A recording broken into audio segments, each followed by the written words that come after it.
سمات هواك لها عرج تحيا وتعيش بها المهج من الناس Assalamualaikum warahmatullahi wabarakatuh.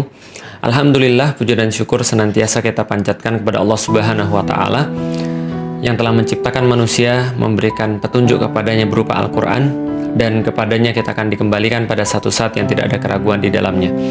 Maka salat dan salam semoga tercurah dan terlimpahkan kepada baginda Nabi besar Muhammad sallallahu alaihi wasallam, dan kita berharap ketika kita kembali kepada Allah Subhanahu wa Ta'ala, maka kita termasuk orang-orang yang diakui oleh Rasulullah sallallahu alaihi wasallam sebagai bagian daripada umatnya.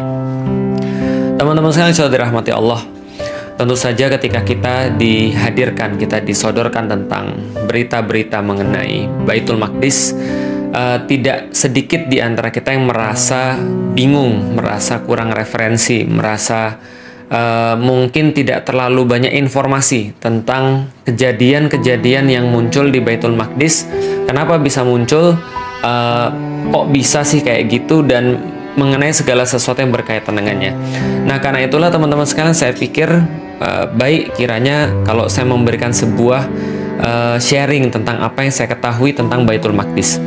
Karena saya juga sama teman-teman sekalian seperti orang-orang muslim yang pada umumnya, saya berawal daripada orang yang nggak ngerti tentang Baitul Maqdis. Saya nggak tahu tentang apa yang terjadi di sana. Kenapa sih orang-orang itu senantiasa ada krisis kemanusiaan di situ, ada perang di situ, dan ada segala sesuatu yang kayak nggak damai lah.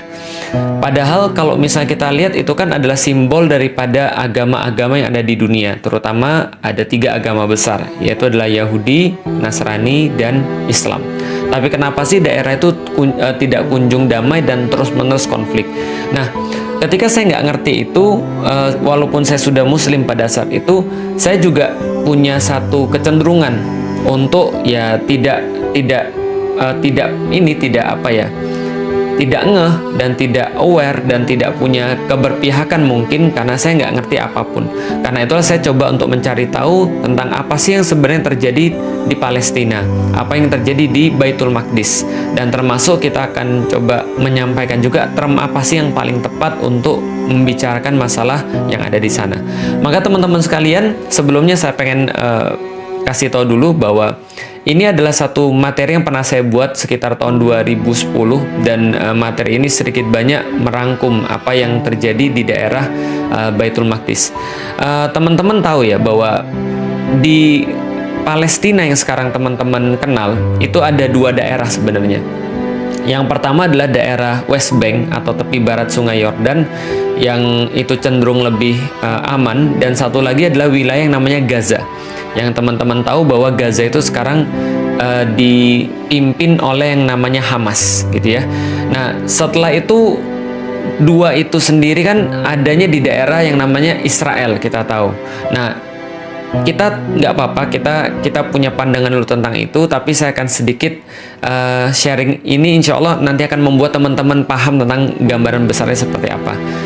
Dan teman-teman juga tahu bahwa Gaza ini kan kayak the world largest prison. Kenapa? Karena Gaza ini sendiri itu kayak satu daerah yang nempel di Mesir. Jadi perbatasan sebelah mana tuh ya? Timur, selatan, barat daya.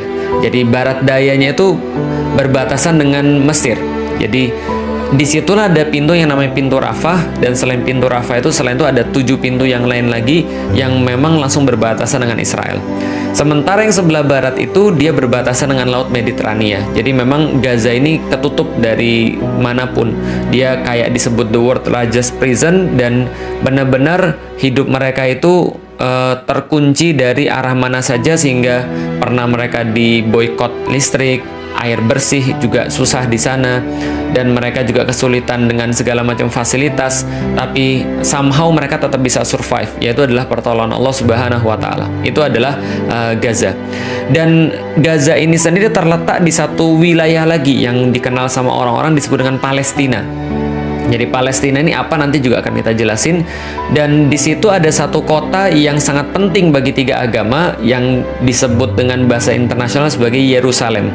Kalau orang-orang Muslim mungkin lebih mengenalnya dengan nama Al-Quds gitu ya. Jadi Al-Quds atau orang-orang yang di internasional menyebut Yerusalem.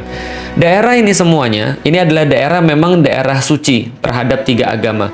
Pertama, agama Yahudi, mereka menganggapnya ini adalah agama yang suci. Karena kenapa? Karena ini yang disebut dengan tanah terjanji bagi mereka, yang mereka ambil daripada kitab-kitab suci mereka. Jadi ini adalah tanah terjanji yang dijanjikan oleh Tuhan kepada orang-orang Yahudi atau Bani Israel. Sedangkan bagi orang-orang Kristen atau orang-orang Nasrani, ini juga menjadi tempat yang suci bagi mereka, karena disinilah letak Yesus mengadakan perjamuan terakhir sebelum dikhianati oleh Yudas Iskariot. Itu kepercayaan mereka. Dan disinilah juga ada tempat yang namanya Bukit Golgota, yang mereka yakini sebagai tempat penyaliban Yesus Kristus. Walaupun tentu orang Muslim keyakinannya berbeda, tapi ya kita cuma cerita kenapa sih tempat ini jadi sebuah tempat yang disucikan oleh tiga agama. Yang pertama adalah karena orang-orang Yahudi menganggapnya sebagai tanah terjanji. Yang kedua, orang-orang Kristen atau orang-orang Nasrani menganggap ini adalah sebagai tempat yang merupakan tempat terakhir perjanjian Yesus, perjamuan terakhir Yesus, lalu juga tempat disalibnya Yesus Kristus. Sedangkan bagi orang Muslim, kita sudah tahu bahwa tempat ini menjadi kiblat pertama kaum Muslim, yaitu adalah Masjidil Aqsa itu sendiri. Maka di dalam Al-Quran Allah mengabadikan semuanya ini, betapa penting kaum Muslim ini terhadap daerah yang kita sebut tadi dengan sebuah ayat yang disampaikan oleh Allah dalam surat Al-Isra. Subhanalladzi asra bi abdihi lailam minal masjidil haram ilal masjidil aqsal ladzi barakna haulahu. Jadi Maha Suci Allah yang telah memperjalankan hambanya pada malam hari dari Masjidil Haram kepada Masjidil Aqsa yang telah diberkahi sekelilingnya. Dan Rasulullah sendiri berpesan kepada kaum muslimin, kalau kalian itu jangan bersusah-susah untuk pergi kecuali ke tiga tempat, yaitu adalah Masjidil Haram, Masjid Nabawi, dan Masjidil Aqsa. Dan dalam banyak hadis-hadis yang lainnya, Rasulullah Shallallahu Alaihi Wasallam senantiasa menggarisbawahi pentingnya, indahnya, bagusnya, berartinya Masjidil Aqsa bagi kaum muslimin. Maka ini adalah menjadi sebuah tempat yang sangat penting bagi tiga agama di dunia, khususnya di satu kompleks yang namanya kompleks Masjidil Aqsa atau Haikal Sulaiman dalam pandangan orang-orang Yahudi. Jadi gini ceritanya teman-teman sekalian. Nah, ini tentang term ya, tentang sebuah istilah. Kalau kita biasa menyebut Masjidil Aqsa, itu adalah berdasarkan Al-Quran. Subhanalladzi asra bi abdihi lailam minal masjidil haram ilal masjidil aqsa. Jadi Maha Suci Allah yang telah memperjalankan hambanya di malam hari dari Masjidil Haram kepada Masjidil Aqsa. Maka Masjidil Aqsa itu adalah satu tempat yang dinamakan Kompleks Al-Aqsa. Jadi Kompleks Masjidil Aqsa. Kenapa dikatakan kompleks? Karena memang pada saat itu bentuknya bukan kayak sekarang. Jadi bentuknya cuma sebidang tanah, dan sebidang tanah itu disebut dengan Masjidil Aqsa. Dan memang ya salahnya orang Indonesia adalah karena mereka tuh kalau bicara tentang masjid itu harus kayak ada bangunannya, harus ada kubahnya, harus ada bintang dan bulannya. Enggak sih sebenarnya. Ciri-ciri masjid atau syarat-syarat masjid itu sebenarnya cuma 3. Pertama adalah dia punya tempat, jadi satu tempat tertentu. Yang kedua adalah dia punya batas, gitu ya. Jadi batas-batas yang dikatakan masjid, sehingga kalau orang berada di dalamnya berarti berlakulah hukum-hukum masjid. Yang ketiga adalah dia punya kiblat. Itu aja sih. Maka sebidang tanah itulah yang disebut dengan Masjidil Aqsa. Bukan seperti yang salah duga oleh beberapa orang-orang pada zaman sekarang. Oh, Masjidil Aqsa itu ya Ustadz ya, yang ada kubah emasnya. Bukan, itu kubah as-sakhra atau kubah batu.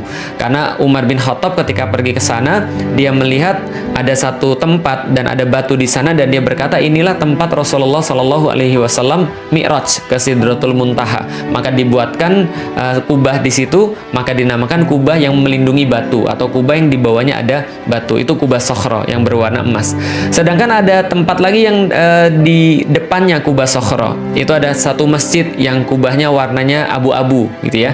Itu juga bukan Masjidil Aqsa, tapi namanya adalah Masjid Kibli atau Masjid Kiblat. Dan di yang dinamakan Masjidil Aqsa kalau gitu apa? Yang dinamakan Masjidil Aqsa adalah ya satu kota itu, satu kompleks itu yang dinamakan dengan Masjidil Aqsa. Di situ sendiri ada banyak sekali kubah-kubah, ada banyak sekali bangunan-bangunan, ada banyak sekali tempat wudhu dan seterusnya. Maka inilah yang disebut dengan Masjidil Aqsa. Sedangkan orang-orang Yahudi itu menganggap itu adalah Haikal Sulaiman. Dan Haikal Sulaiman ini memang sudah hancur sih. Nanti kita akan jelaskan. Tapi masih ada satu tembok yang tersisa daripada Haikal Sulaiman itu, yang mereka sebut dengan tembok ratapan. Yaitu adalah tembok kira-kira di sebelah barat daripada Masjidil Aqsa, atau sebelah barat daripada kompleks Al-Aqsa ini. Dan memang kompleks Al-Aqsa ini kita sudah tahu adalah kompleks yang sangat ancient, kompleks yang sangat kuno, yang memang disucikan oleh 3 agama. Nah, jadi sekarang teman-teman sudah tahu ya, kenapa sih Masjidil Aqsa itu disucikan oleh 3 agama. Pertama oleh orang-orang Yahudi, yang kedua adalah oleh orang-orang Nasrani, yang ketiga adalah oleh orang-orang Muslim.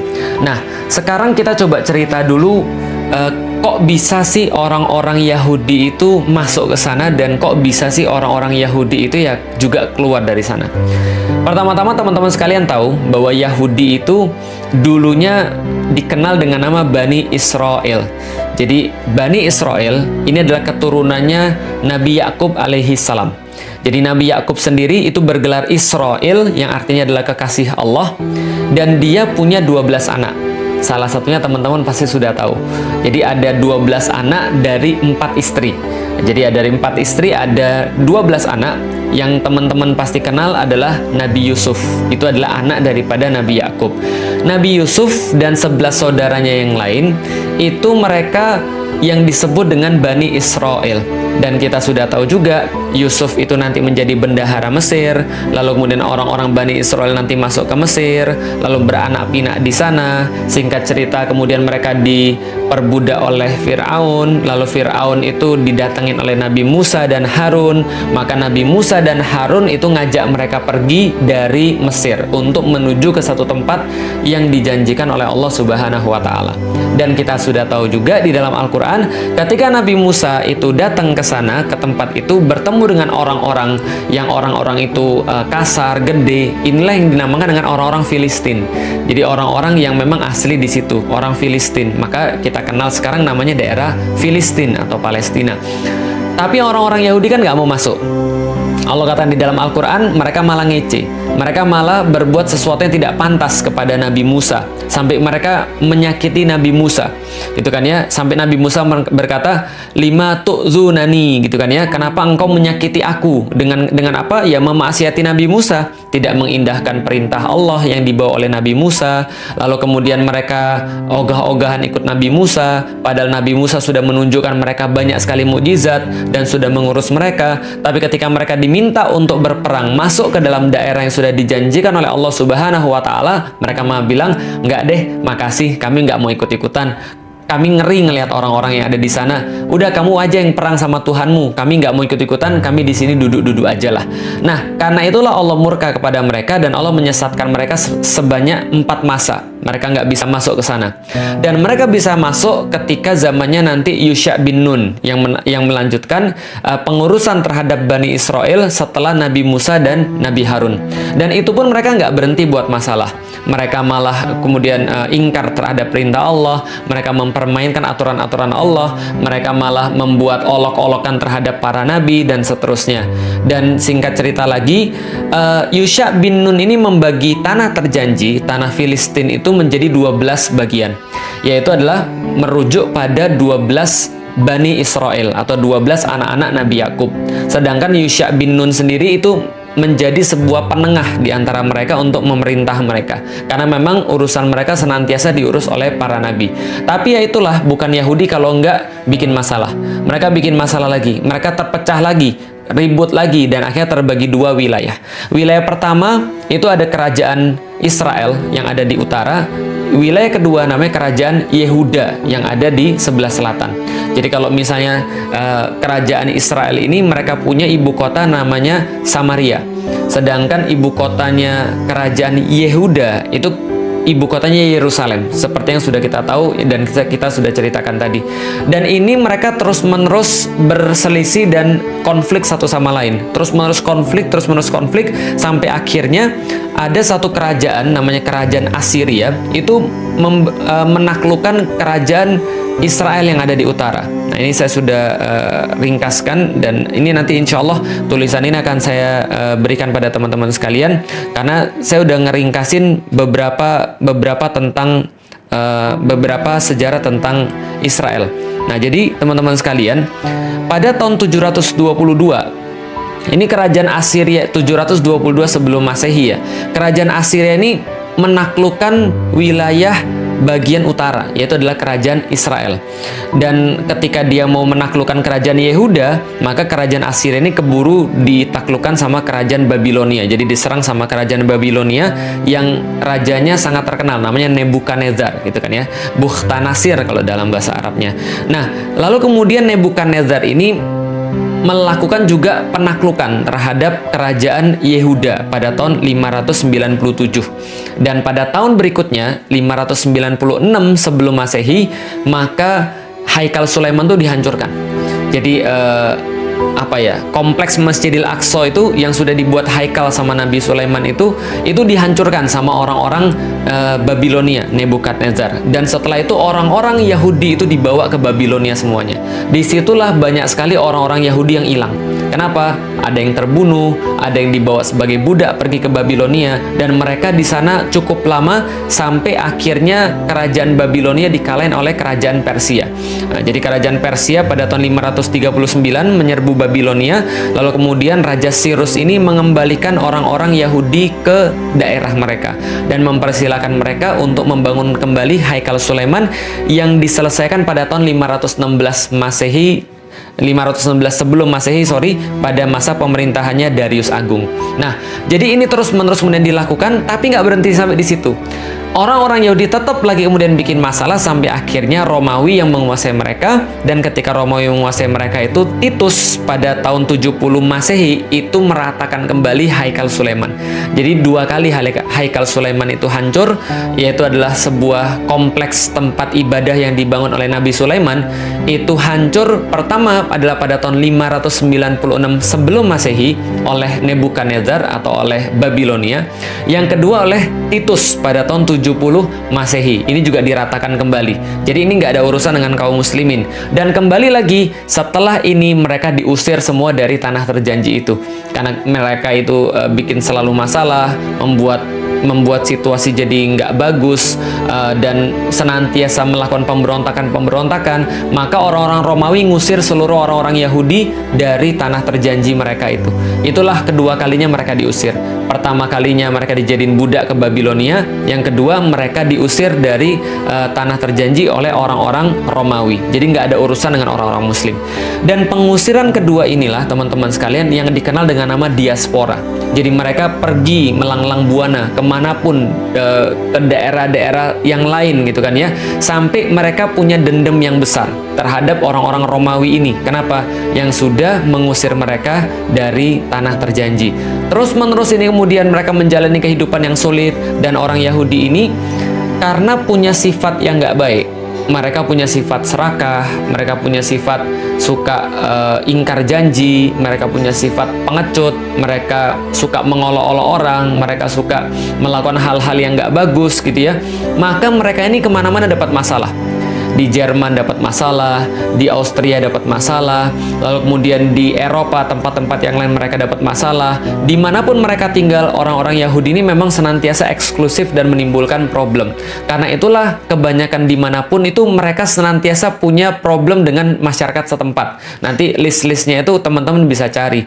List-list problem terhadap orang-orang Yahudi. Makanya sampai dikenal dengan nama gerakan antisemit atau gerakan anti-Yahudi, kira-kira gitu ya. Nah, hanya saja ketika pada tahun 1860 ini lahir seorang pemuda yang orang ini nanti akan menjadi bapak Zionis, namanya Theodor Herzl. Dia seorang Yahudi berkebangsaan Austria. Lalu pada tahun 1918 1896, jadi lahirnya 1860 lahir 1896. Ketika dia berumur 36 tahun, itu dia menulis satu buku yang sangat fenomenal pada zamannya. Namanya bukunya Der Judenstaat, yaitu adalah The Jewish State. Nah, jadi Der Judenstaat, The Jewish State. Dan di situ dia menegaskan kembali bahwa perlu banget bagi orang-orang Yahudi supaya tidak mendapatkan problem di mana-mana, maka mereka harus bersatu dan sudah wajib bagi mereka untuk memiliki sebuah negara. Makanya judulnya Der Judenstaat, The Jewish State. Dan ketika itu orang-orang bilang, wah ini orang gila, ini orang stres, ini berbahaya. Kenapa? Di zaman itu teman-teman sekalian, orang Yahudi aja di mana-mana nggak disukai oleh orang. Apalagi ada ide mereka mau buat satu negara. Nah, itu orang udah kebayang tuh problemnya kayak apa. Maka ini kemudian dibully, lalu kemudian dilarang peredaran buku ini, nggak boleh dibaca, nggak boleh diperjualbelikan. Kenapa? Karena mengandung ide yang sangat absurd bagi orang-orang pada zamannya. Tapi dia nggak berhenti. Dia melakukan kontak terus-menerus, dan akhirnya dia dapat kontak namanya Lord Rothschild. Jadi ada satu keluarga sangat kaya sekali yang merupakan pionir daripada sistem perbankan. Namanya adalah keluarga Rothschild. Dan waktu itu Theodor Herzl ini dapat sponsor daripada Rothschild. Lalu dia pada tahun berikutnya, pada tahun 1837 ini tadi kan 1860 ya, 1897. Jadi setahun setelah bukunya keluar 1896, lalu pada tahun 1897 maka diadakanlah sebuah Kongres Zionis pertama di dunia. Apa yang mereka kemudian simpulkan di sana? Kami harus bangun satu negeri untuk orang-orang Yahudi, untuk mewujudkan cita-cita orang-orang zaman dulu bahwa negara Yahudi harus bersatu dan punya satu tempat. Pertanyaannya teman-teman sekalian, kalau ada orang-orang kayak gini yang memang di mana-mana bikin masalah, di mana-mana dibenci sama orang, lalu mereka punya ide dari Judenstaat, gimana kalau kita buat satu negara buat orang Yahudi, the Jewish State. Kalau gitu pertama kali mereka harus cari tanah dong, mereka harus cari tempat dong. Pertanyaannya tempatnya di mana? Jawaban teman-teman betul.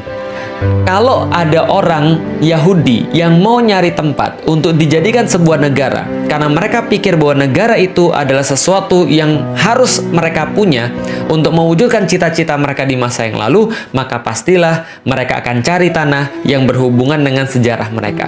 Maka mereka fix.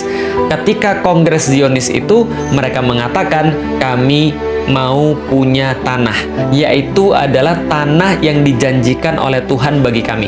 Ironis memang, mereka disuruh masuk, mereka nggak mau. Mereka sudah masuk, mereka bikin masalah, diusir sekali oleh kerajaan Babilonia di bawah Nebukadnezar, lalu mereka balik lagi, buat lagi Haikal Sulaiman, dihancurin lagi yang kedua oleh Titus Romawi gara-gara kelakuan mereka juga, lalu kemudian diusir kemana-mana dan mereka nggak bisa balik lagi ke sana untuk melakukan ibadah sesuai dengan keyakinan mereka. Tapi ketika mereka disuruh milih, mereka milih tempat itu lagi.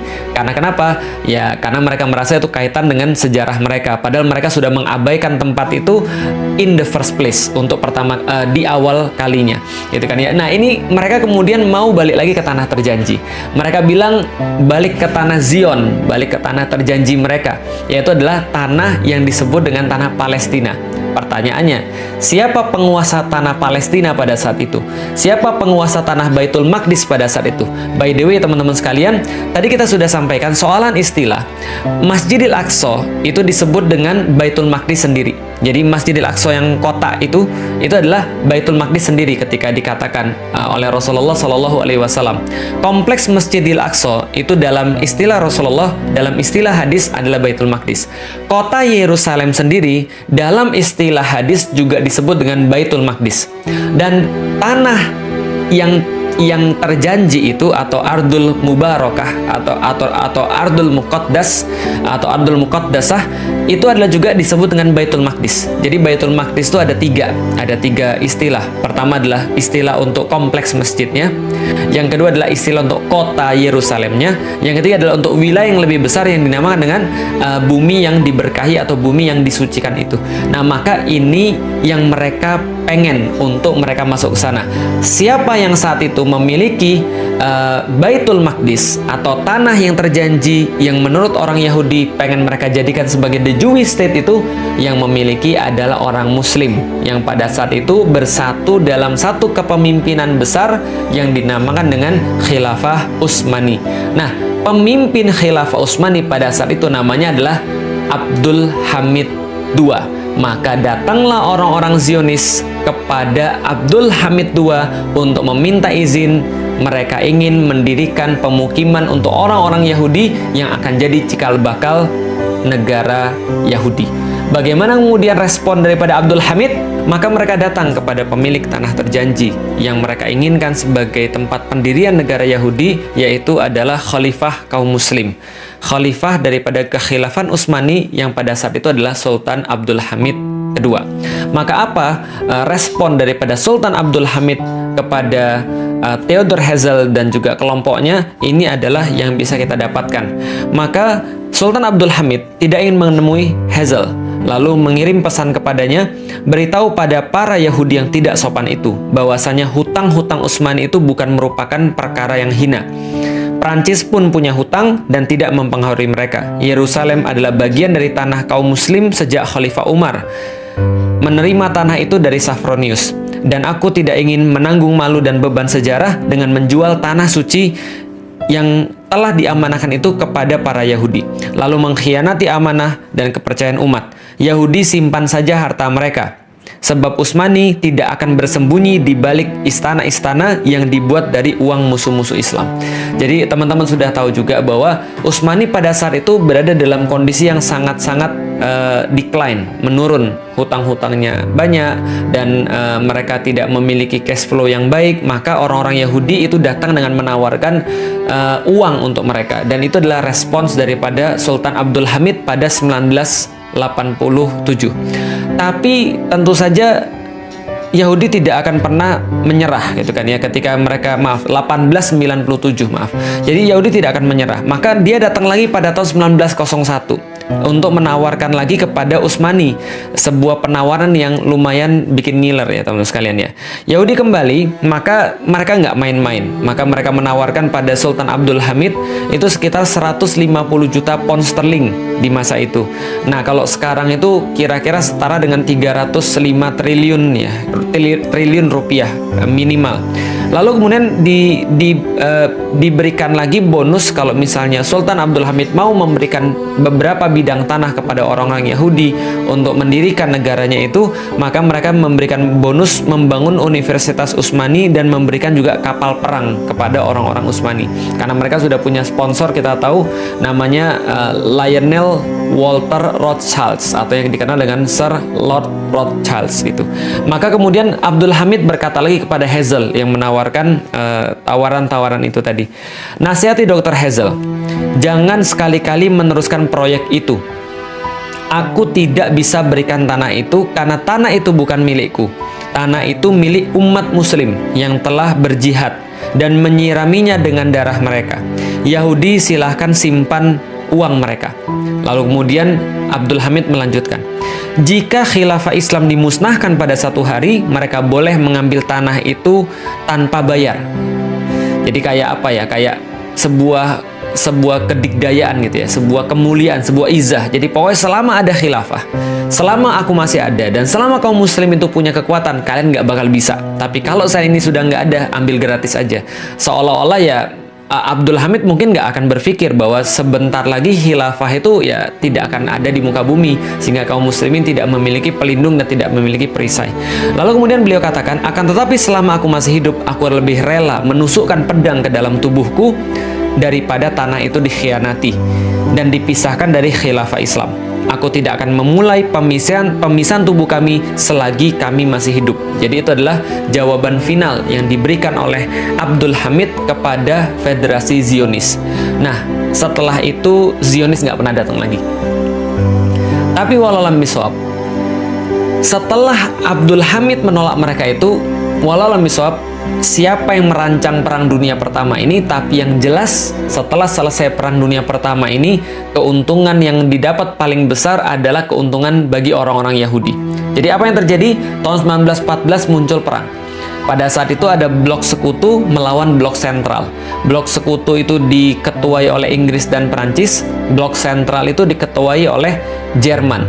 Dan pada saat itu teman-teman sekalian, Khilafah Utsmani itu berada bareng dengan blok sentral. Loh, kok bisa jadi bareng blok sentral berada sama Jerman? Itulah satu misteri yang sampai sekarang orang-orang juga heran. Kenapa Utsmani tidak mempertahankan netralitasnya, justru malah gabung sama blok Jerman?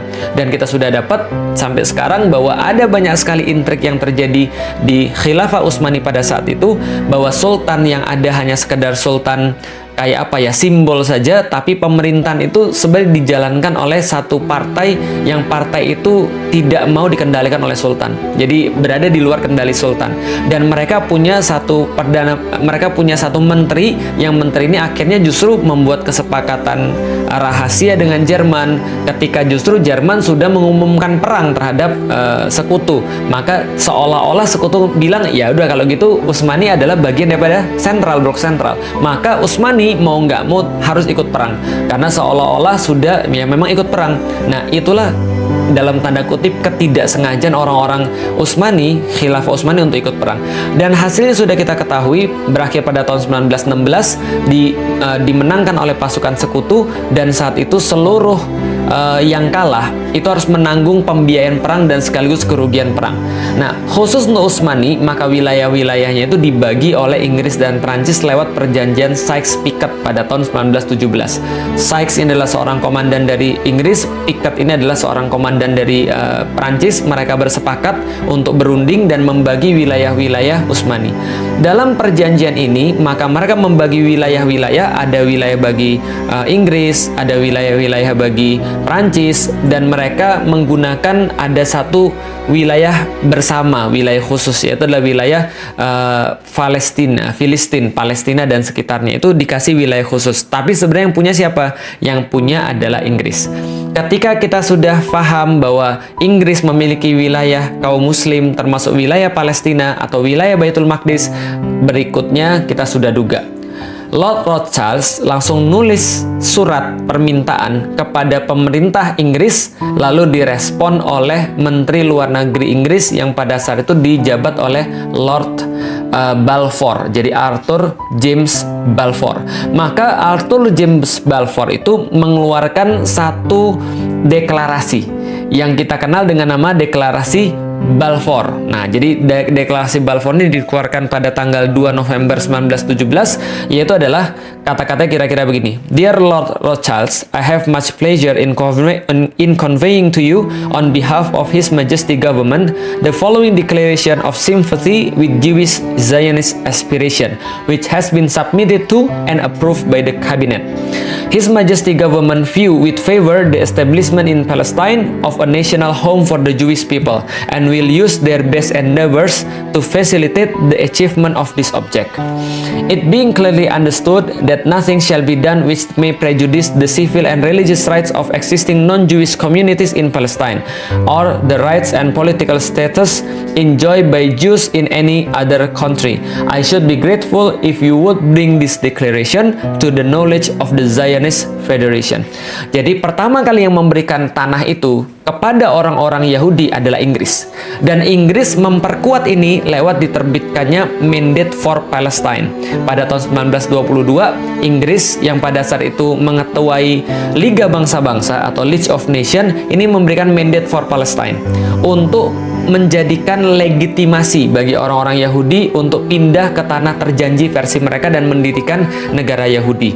Nah, seperti yang sudah kita duga, sejak tahun 1920, 1921, 22 sampai dengan 1939 sampai dengan 1940 dan seterusnya, itu puluhan ribu, bahkan ratusan ribu atau lebih besar lagi, jutaan orang itu pindah untuk menuju kepada tanah terjanji, yaitu adalah tanah yang diberikan oleh Inggris kepada orang-orang Yahudi. Dan apa yang kemudian berikutnya terjadi? 29 November 1947, pasca Perang Dunia Kedua, di mana pemimpin dunia sekarang sudah berganti. Awalnya adalah Inggris, berganti menjadi Amerika. Maka Amerika mengubah dari Liga Bangsa-Bangsa, daripada League of Nations menjadi United Nation, menjadi Persekutuan Bangsa-Bangsa, PBB. Maka PBB inilah yang akhirnya seolah-olah menjadi penengah untuk menyelesaikan konflik yang ada di Palestina. Mereka bilang, kalau gitu kita bagi dua aja. Ini perampokan yang sangat luar biasa. Penjajahan yang di awal diamini oleh PBB adalah penjajahan atas negeri Palestina, penjajahan atas negeri Baitul Maqdis. Kenapa? Karena mereka langsung membagi wilayah menjadi dua. Ada wilayah Israel, yaitu ada 55% daripada tanah Palestina, sedangkan 45% diberikan kepada orang-orang Arab. Itu adalah usulan daripada PBB, namanya UN Partition. Partisi yang diberikan oleh PBB pada tahun 1947 tanggal 29 November. Nah, ini adalah satu penjajahan dan satu perampokan yang besar. Menindaklanjutin itu semuanya, orang-orang Israel kemudian mendirikan negara Yahudi. Jadi Israel Declaration on a Jewish State. Jadi mereka akhirnya memenuhi apa yang mereka inginkan. Mereka bentuk Der Judenstaat pada tanggal 14 Mei 1948, di mana Perdana Menteri pertamanya adalah David Ben Gurion. Maka pada tanggal itu didirikan negara Yahudi, negara Israel, dan sekaligus menjadikan Palestina stateless, menjadikan Palestina itu tidak punya negeri, tidak punya hak sebagai manusia. Karena itulah apapun yang mereka lakukan senantiasa pasti mereka yang salah. Kenapa? Karena mereka tidak diakui oleh hukum internasional. Yang diakui adalah Israel oleh PBB. Siapa yang memerintahkan? Amerika. Dari sini teman-teman sudah tahu bahwa siapa bapaknya Israel atau negara Israel laknatullah itu, siapa yang kemudian menjadi bapak daripada negara penjajah yang bengis itu? Yang menjadi bapaknya adalah Inggris. Yang menjadi ibunya siapa? Yang menjadi ibunya adalah Amerika. Lalu siapa yang menjadi bidannya? Bidannya adalah PBB. Sehingga kalau kita tahu semua itu, nggak mungkin Inggris, nggak mungkin Amerika, nggak mungkin PBB akan menguntungkan bagi orang-orang yang terjajah di Palestina. Pasti mereka akan menguntungkan anak mereka yang mereka lahirkan, yaitu Israel itu tadi. Jadi kalau berharap pada mereka, ya itu sama aja kayak Anda berharap mimpi di siang bolong, kan gitu kan ya. Nah, setelah itu kemudian banyak sekali kemudian protes daripada orang-orang Arab pada saat itu dengan keberadaan Israel, lalu diakhiri dengan perang 6 hari. Perang 6 hari ini secara ajaib keroyokan daripada Syria, Irak, Yordan, Saudi, Mesir itu dimenangkan oleh orang-orang Israel secara ajaib. Tapi yang terjadi sebenarnya adalah ya pengkhianatan kaum muslimin, pengkhianatan penguasa-penguasa negeri kaum muslimin. Mereka seolah-olah ingin mengenyahkan Israel, tapi sebenarnya mereka hanya punya kepentingan masing-masing. Pengkhianatan penguasa Mesir, pengkhianatan penguasa Yordan, dan seterusnya. Sehingga waktu itu justru orang-orang Israel mengukuhkan satu mitos bahwa mereka itu tidak pernah terkalahkan. Kaum muslimin hancur, dan kemudian seolah-olah Israel tidak tersentuh, dan menjadilah kita seperti sekarang. Nah, teman-teman bisa lihat, ini adalah wilayah pada tahun 1946. Jadi yang paling kiri itu adalah ketika PBB belum mengumumkan, sebelum PBB mengumumkan berdirinya negara Israel, itu yang warna putih adalah pemukimannya orang-orang Israel. Lalu yang di sebelahnya adalah wilayah tahun 1947 ketika PBB mengumumkan berdirinya negara Israel. Perampokan terbesar. Lalu kemudian sebelah kanannya lagi wilayah setelah tahun 1967, setelah perang 6 hari yang direkayasa tadi dan pengkhianatan para penguasa-penguasa muslim terhadap umat muslim sendiri di seluruh dunia. Dan yang sebelah kanan adalah tahun 2000, setelah resolusi-resolusi PBB, perjanjian-perjanjian yang berusaha dibuat yang kayaknya menguntungkan selalu bagi orang-orang Yahudi Israel, dan mereka juga senantiasa untuk mengingkarinya, janji lalu berkhianat. Ya, kita sudah tahu seperti apa kelakuan mereka dari dulu. Dan setelah perjanjian-perjanjian damai itu, wilayah kaum muslimin semakin berkurang dan wilayah mereka terus bertambah. Itu yang terakhir tahun 2000. Tahun 2020, 2021 lebih parah lagi daripada semuanya itu. Makanya kemarin yang memicu keributan adalah ketika daerah Sheikh Jarrah itu kemudian diambil oleh orang-orang Israel dengan sekendak hati, tanpa ada hukum. Ya memang nggak ada hukum di situ. Kenapa nggak ada hukum? Karena orang-orang Palestina itu nggak punya negara. Orang-orang Muslim yang ada di situ itu stateless. Mereka nggak punya negara, nggak punya hukum yang bisa melindungi mereka. Maka apapun yang mereka lakukan senantiasa salah. Nah, yang pengen kita sampaikan adalah teman-teman sekalian, setelah PBB itu mengumumkan berdirinya negara Israel, maka pembantaian demi pembantaian dilakukan atas nama hukum. dan hilangnya nyawa, meregangnya nyawa orang-orang yang ada di Palestina, yang ada di Baitul Maqdis, yang mereka adalah Muslim, dan itu tidak dianggap sebagai kejahatan kemanusiaan. Kenapa? Karena bagi orang-orang yang ada di PBB, bahkan orang-orang di Palestina itu bukan manusia. Kenapa? Karena mereka tidak diakui sebagai manusia. Stateless, mereka tidak punya negara, sehingga mereka tidak bisa untuk dibela secara hukum. Kenapa? Karena mereka stateless. Karena kenapa? Karena Israel yang diakui sebagai satu-satunya negara. Maka kemarin ketika saya mendengar ada orang-orang bilang, itu peta Palestina dihapus dari Google. Sejak kapan Google memakai peta Palestina? Sejak kapan Google mencantumkan Palestina sebagai sebuah negara? Mereka nggak diakui. Kenapa nggak diakui? Karena secara hukum dunia, itu bukan sebuah negara. Yang negara cuma Israel. Maka kita lihat sekarang Israel cuma yang dicantumkan di peta. Karena memang yang diakui sebagai negara adalah dia. Siapa yang ngakui negara? PBB. PBB kan bidannya. Maka kalau misalnya ngarep PBB nyelesain masalah Palestina, nggak akan mungkin.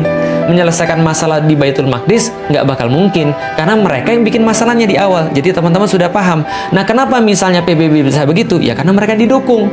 Didukung oleh siapa? Mereka didukung oleh Amerika, mereka didukung oleh Inggris, mereka didukung oleh kebanyakan orang-orang penguasa di dunia. Sementara orang-orang muslim penguasa-penguasanya hanya bisa diam melihat hal yang seperti ini.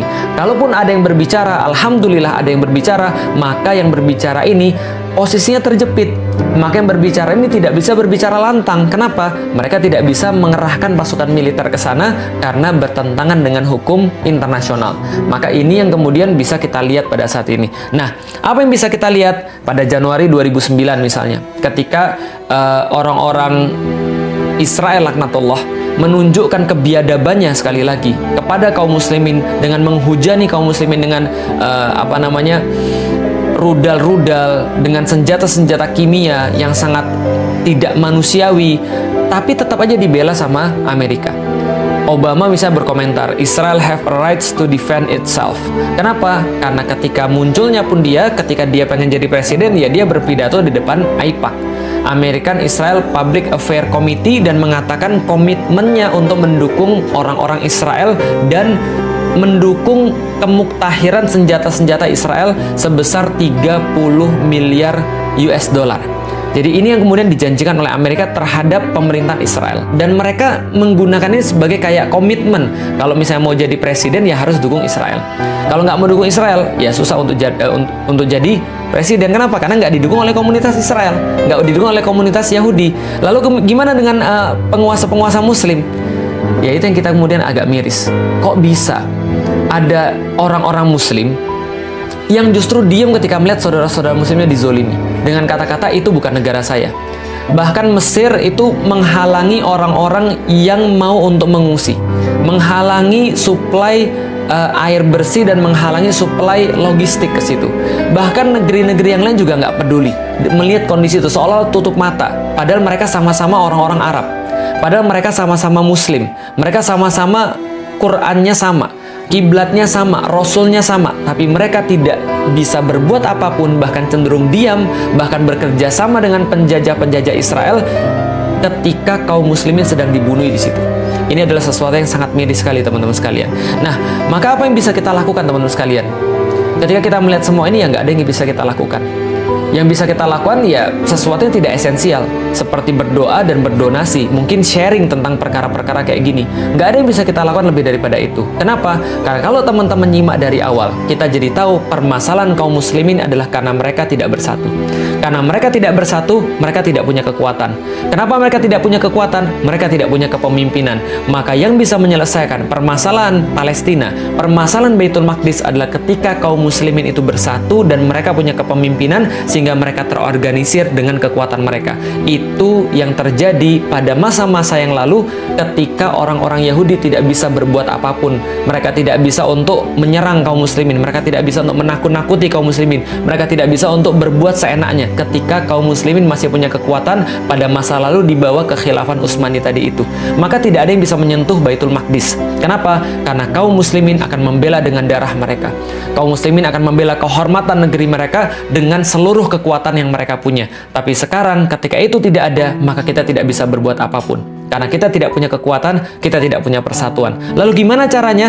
mengacu pada Rasulullah Shallallahu Alaihi Wasallam, maka yang pertama adalah kita harus berjihad secara ilmu. Pahami tentang Baitul Maqdis, ngerti tentang Baitul Maqdis, pahami tentang Palestina. Apa yang harus kita perjuangkan sebenarnya? Perjuangan apa yang tidak akan punya buah? Perjuangan mana yang dilakukan oleh Rasulullah Shallallahu Alaihi Wasallam? Misal, kalau orang nggak ngerti teman-teman sekalian terhadap masalah ini, maka dia akan bilang, oke, kalau gitu kita akan minta agar kita kembali pada daerah 1947. Yaitu adalah ketika PBB membagi dua wilayah ini, yaitu adalah wilayah Israel 55% dan wilayah kaum muslim 45%. Ini salah, karena mereka nggak ngerti. Kok malah diperjuangkannya adalah wilayah ketika terjadi perampokan. Kayak kita, ada orang tiba-tiba masuk ke rumah kita, lalu dia bilang, saya bawa surat dari RT, bahwa mulai dari hari ini RT bilang bahwa rumah ini kita harus bagi dua. Kamu tinggal di WC dan di dapur, saya ambil selain itu. Emang kita terima kalau kayak gitu? Ini kan perampokan. Ini kan penjajahan. Kok kita malah terima yang kayak gitu? Kok malah kaum muslimin menyerunya pada wilayah 1947? Kita nggak mau. Kita nggak mau wilayah 1947. Kita nggak mau wilayah 1967.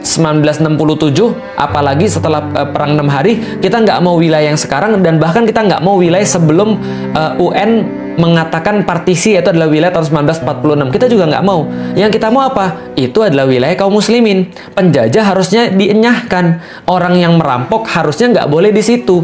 Ini adalah solusi sebenarnya. Maka solusi terhadap penjajahan ya berarti dibebaskan. Sebagaimana Umar bin Khattab membebaskan Baitul Maqdis. Sebagaimana Salahuddin Al-Ayyubi membebaskan Baitul Maqdis. Jadi penjajah itu bukan negosiasi, tapi penjajah itu harusnya diusir. Sebagaimana penjajah Belanda itu diusir dari Nusantara, bukan bernegosiasi, gitu loh maksudnya. Nah, maka kita harus kemudian yang pertama adalah jihad ilmu. Dan Rasulullah Shallallahu Alaihi Wasallam mencontohkan bahwa ini dilakukan sepanjang 14 tahun. Setelah itu Rasulullah melakukan jihad negosiasi atau jihad politik yang dilakukan oleh Rasulullah sepanjang 2 tahun, mengirimkan surat-surat, bernegosiasi dengan penguasa-penguasa yang ada di Baitul Maqdis dan seterusnya. Lalu setelah itu baru Rasulullah menempuh jihad militer yang berakhir dengan pembebasan Baitul Maqdis di zamannya Umar bin Khattab pada tahun 638 Masehi.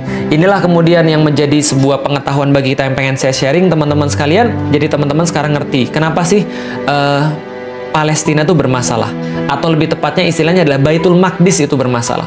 Lalu apa yang bisa kita lakukan untuk menyelesaikan problem Baitul Maqdis secara long term, secara permanen, yaitu adalah membangun kekuatan itu dan membangun persatuan itu dan membangun kepemimpinan itu.